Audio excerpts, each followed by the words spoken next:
So we have some very interesting news in the drone world this week. The FAA's BVLOS rule is under fire from labor and the press. The FCC is about to tighten the screws on DJI, and DJI is in some legal and PR hot seats as they're trying to pass some of their products off under new brand badges. So let's jump in. So, U.S. Rail Workers Union wants the FAA to ban drones over all yards and main lines. The International Association of Sheet Metal, Air, Rail, and Transportation Workers, Transportation Division, or SMART-TD, filed comments on October 6th in the FAA's Part 108 docket, urging a prohibition on drone activity over critical rail infrastructure unless it goes through strict FAA authorization. The filing says that management has moved from transitional surveillance. Let's try that again. The filing says that management has moved from traditional surveillance into actively flying drones over crews during operations testing, calling it a ridiculous hazard in one of the most dangerous work environments in America. The union argues that minimally trained managers are introducing physical risk around moving trains and heavy equipment, and describe the practice as something that crosses every line of safety, respect, and common sense. Now, beyond workplace safety, SMART-TD raises national security concerns that normalizing drone activity over rail yards could make facilities and workers more vulnerable to hostile actors, given how drones are used in modern war conflicts. Now, their stance puts them at odds with the railroad's own BVLOS ambitions, where BNSF, CSX, and Union Pacific railroads have been pioneers in infrastructure inspections by drone. BNSF worked with the FAA to develop the BVLOS operation system, and CSX uses drones to inspect their yard trackage. While the Association of American Railroads supports expanding the program with caveats about reporting and airspace requirements. Now, the FAA's proposed Part 108 has drawn sharp reactions across the board. Drone makers like DJI and training groups like the Pilot Institute warn that its requirements could exclude most current drones and operators in favor of highly automated systems, and that the proposal drew over 1 million public comments before the October 6th deadline. The FAA is now facing a direct collision of priorities. Industry wants streamlined approvals, but the major unions want protection from aerial surveillance. So how the final rule handles the friction will shape both the airspace access and workplace safety. Next up, the FCC and the Commerce Department are reshaping the supply chain conversation, and according to Drone XL, the US Commerce Department has added 15 Chinese companies to their entities list for facilitating the purchase of US origin electronics found in weaponized drones used by Hamas and Yemen's Houthi militants, part of a final rule published in the Federal Register and effective October 8th. Now, in total, 29 entries were added, 26 entities and 3 addresses spanning China, Turkey, and the UAE. 10 Chinese firms were designated over Houthi drone operations and 5 more over Hamas drones, where Israeli Defense Forces recovered US-made components around October 7th, 2023, and 1 additional Chinese company tied to illicit networks supplying Iran's IRGC. Now, those listings include Aero China Electronics Trading, Aero Electric Hong Kong, Schmidt & Co., and multiple Shanghai and Beijing-based tech firms, 9 Turkish entities, and Royal Impact Trading LLC in the UAE. Now, all of those now face license requirements for any items subject to the EAR with a presumption of denial, and the rules reach foreign-produced items that incorporate U.S. technology or are made with U.S. equipment. Now, the article notes that this pattern feels pretty reactive, as evidence from combat zone triggers enforcement after technology has already been weaponized, and questions as to whether or not the blacklisting alone can actually close these complex globalized distribution gaps. In parallel, the FCC is actually moving against retail channels. Also, per Drone XL, major US retailers have removed millions of listings for prohibited Chinese electronics. That's telecom gear and security cameras from Huawei, ZTE, and Hikvision, using the same enforcement mechanism that DJI could face if a mandated national security audit isn't completed by December 23rd, 2025. Now, under Section 1709 of the 2025 NDAA, which I can't believe I have talked about on like 15 videos now,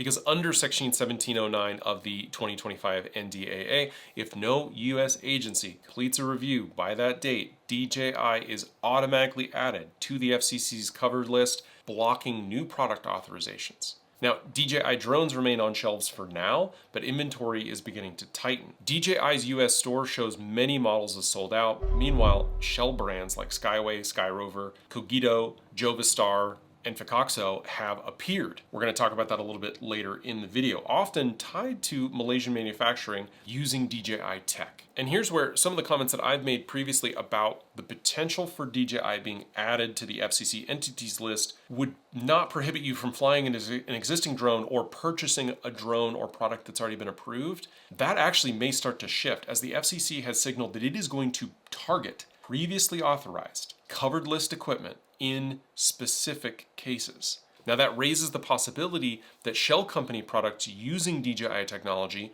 as well as OcuSync frequencies, could be swept up into an overall ban. Now for pilots, existing authorization for DJI drones won't be retroactively banned, but new approvals, updates, parts, and support could be constrained if DJI hits the covered list. But again, there's more and more question as time goes on as to whether or not these older, already purchased, or already approved products could potentially be swept up in the ban. And another update that we're seeing, this time from Drone DJ, is reporting that Florida Senator Rick Scott has pressed FCC Chairman Brendan Carr to move swiftly and decisively against DJI and Autel specifically under a forthcoming vote that would let the FCC revoke certifications for devices that are already authorized if it's later determined that there's a national security risk. And Scott cited shell company tactics, pointing to Lino Dynamics FCC filings that allegedly featured DJI logos, and urged revoking existing authorizations issued after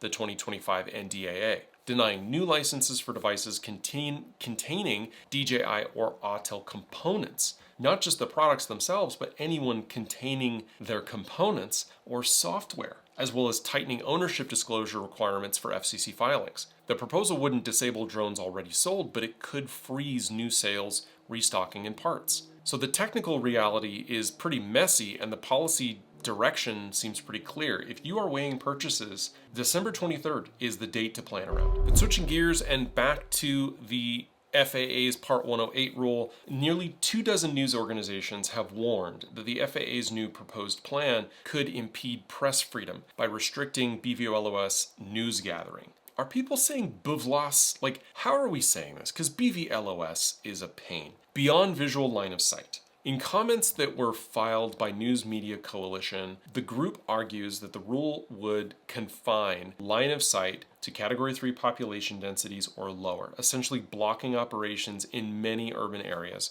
and large-scale disasters without a clear safety rationale. They also object to capping operations at 24 active line of sight or beyond visual line of sight enabled drones, a constraint that could potentially hamstring large media companies and affiliates. They also object to capping the number of operators to 24 active enabled drones, as a constraint like that could potentially hamstring large media companies and affiliates and challenge their ability to produce breaking news and investigative reporting. Now, the Council for the Coalition says that journalists need limited BVLOS in practice, often dozens of yards to get around an obstacle rather than miles from an operator, and that the industry has a strong safety record within the past decade. He questions how a 24 drone ceiling would serve public safety across large networks and points out that pre-approved plans can compromise accountability reporting where targets shouldn't be tipped off. The comment period closed on October 6th, and the article notes that the FAA is now on a tight timeline following an executive order requiring the final rule to be available in early 2026, with the process complicated by the government shutdown that began on October 1st, and as of today, the 22nd, is still going on. Now, the same coverage surfaces two operational realities that are worth noting. First, the Army is testing whether it can build small drones internally, targeting a plan to be able to produce 10,000 units per month domestically. And second, the global AWS shortage this week underscores how cloud dependencies can ripple through connected aviation. Drone software platforms run on providers like AWS, Google Cloud, and Azure. When authentication or routing stumbles, pilots can face login errors, delayed uploads, and stalled AI processing, even if the aircraft can still fly and record locally. So the path forward emphasizes a multi-region, multi-cloud redundancy, stronger offline and edge modes, and enterprise continuity. Let's try that again. And enterprise continuity paired with transparent status of communications. But next, moving back to DJI specifically, they have appealed the US District Court decision that the Pentagon's designation as DJI as a Chinese military company after Judge Paul Friedman ruled on September 26th that the Department of Defense had the broad authority to make that designation. Now, DJI has filed their appeals with the appeals court in DC, claiming that the court rejected the majority of the DOD claims, such as the allegation that the company is owned or operated by the Chinese Communist Party or the China's Ministry of Industry and Information Technology, while still affirming that the DOD's wide-ranging discretion exists to maintain its own list. The court accepted that DJI holds National Enterprise Technology Center status, which the company describes as a recognition for innovation and is granted to many firms, including US companies operating in China, and it agreed that DJI products have substantial dual-use applications, common for commercial tech that can be misused in military contexts. The designation affects DJI's ability to operate freely in the US, including limits on contract eligibility. Now, the appeal centers less on factual disputes and more on agency authority, how much latitude the DoD has to label firms with national security concerns. So we're expecting a pretty long timeline here. But let's step back for just a second to a story that is very interesting, but maybe a little less intense. If you've seen some of the promotional videos around the Mavic 4 Pro, you may have asked the same question that I did, which is, how did they get permission to fly there? There are a handful of shots in some of the drone promotional footage that are in areas that I have personally visited and wanted to fly, but knew I could not. And DJI has actually quietly pulled one of those promotional videos after the community kind of flagged it and included aerial footage from the US national parks and the Navajo tribal lands, places where drones are banned, or tightly restricted at least. The video is called The West Awaits, Epic Road Trip Journey Captured with the 100 megapixel Mavic 4 Pro. And it featured shots at the Grand Canyon National Park, Yellowstone Grand Prismatic Spring, Death Valley National Park, Monument Valley Navajo Tribal Park, and Shiprock on Navajo Nation land. Now, violations in national parks can carry fines up to $5,000 and 6 months in jail.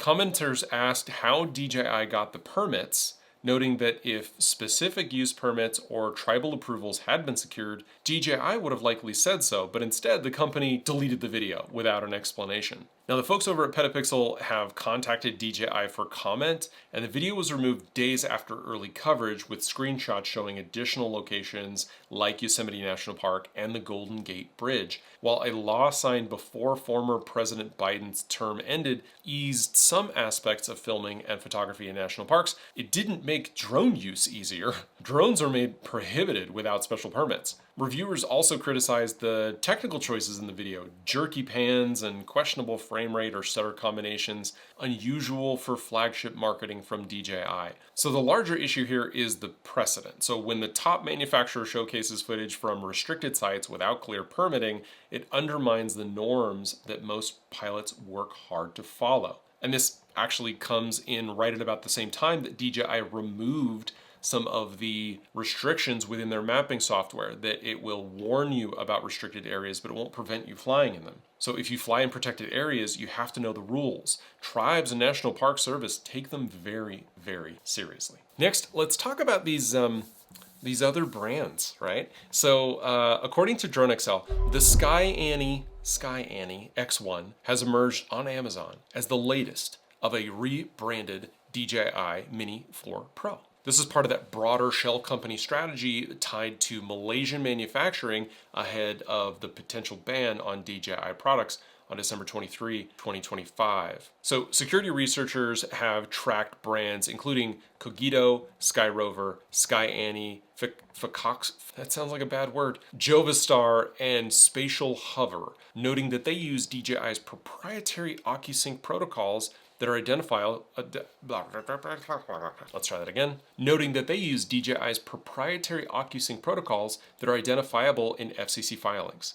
They also noted that Sky Annie, I don't know how you say that, their Amazon storefront mirrors the Sky Rover storefront almost identically in terms of imagery, and that their app looks identical to the Sky Rover app. Now the X1 keeps the Mini 4 Pro formula. It's a sub 250 gram weight, maybe, a 4K camera with a 1 over 1.3 inch CMOS sensor, 360-degree obstacle avoidance, it's got 32 minutes of flight time, and the pricing lands at $758 for the standard kit and $898 for the Fly More combo, 3 batteries, a hub, and case. Now, the shared app and back-end connection suggest a coordinated operation rather than truly independent companies. Now, the prior analysis of SkyRover's app showed ties to DJI's cloud infrastructure, as well as their FlySafe services. As the NDAA's December 23 security review deadline is approaching with no agency publicly confirming a review, the likelihood of automatic covered list addition increases. These licensed alternatives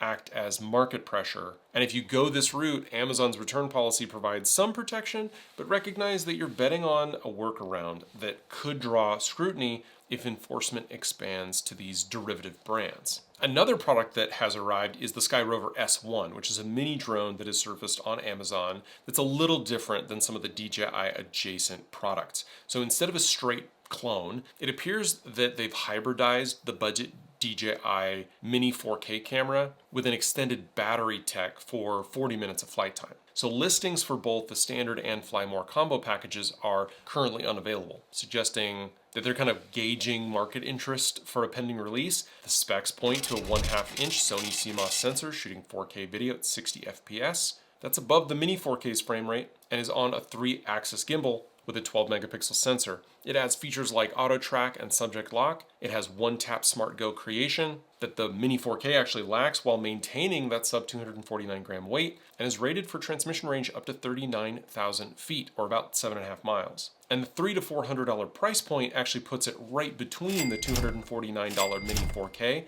and a $758 Mini 4 Pro, while the Fly More combo would likely include 3 batteries and a charging hub if it follows the pattern. So the S1 actually hints at a more strategic approach, kind of mixing components to hit prices and feature gaps that DJI doesn't officially offer in their catalog. And maybe this is something that would have been an update to the Mini 4K, or maybe a Mini 5 without the Pro moniker that we just won't see as a result of the issues in selling these products in the United States. And another product that's actually shown up is made by a company called Extra Technology, and they're selling what appears to be a DJI camera at pre-tariff prices under a new name. The Extra Muse is effectively the Osmo Pocket 3. And The Verge actually took this product out for a test spin and found that it is basically identical to the Osmo Pocket 3. It's even been torn down to show that DJI codes are replicated. There's 7,522 references to DJI's Lightcut app when you look at their app, and even the e-bike drive system is mentioned. Now, Extra's product pages mirror DJI's designs and specs, and as of publication, the Extra sells 3 products. The Muse, which is effectively the Pocket 3, the Edge, which is the Action 4, and the Edge Pro, which is the Action 5 Pro. The Osmo Pocket 3 launched at $519 in October 2023, but now costs about $800 in the US due to tariffs. The Extra Muse is selling as low as $499. And they pitch themselves as an independent, Delaware-registered startup with a team from leading image companies, and there is the potential for extra-branded versions of DJI mics, the Osmo 360, the Osmo Nano, and some of the DJI gimbals system, like the Ronin. Now, DJI hasn't commented on any of this, so whether the goal is tariff relief, or channel resilience, or both, or trying to get around the potential for being added to an FCC list, it raises some questions about how regulators will treat look-alike hardware with different labels. I will put links to all of that down below if you want to check them out. Go ahead. Caveats obviously abound as to whether or not they would continue to be supported if there is a DJI ban and whether or not they would be affected. I just don't know. But this is definitely very interesting, and it is, I guess if you're looking to pick up some of these products and you don't want to pay tariff prices, it's there. But I don't know. We'll see. And I'll keep working on this, and I'll keep trying to report on this as much as I can. And if you do want to support what I'm doing here, consider becoming a channel member. It's $1. And if you're looking to book a photo or video session with me, all the details are down below, including links to some of the gear that I talked about in this video and the gear that I use here in the studio and out as a working photographer. Now, those are affiliate links, so they do go to help the channel. But as always, the easiest way to help me here is to hit that like and subscribe button. Both of those buttons are always free, and they go a long way to helping me grow here on YouTube. Thank you so much for watching, and I'll see you in the next one. Bye.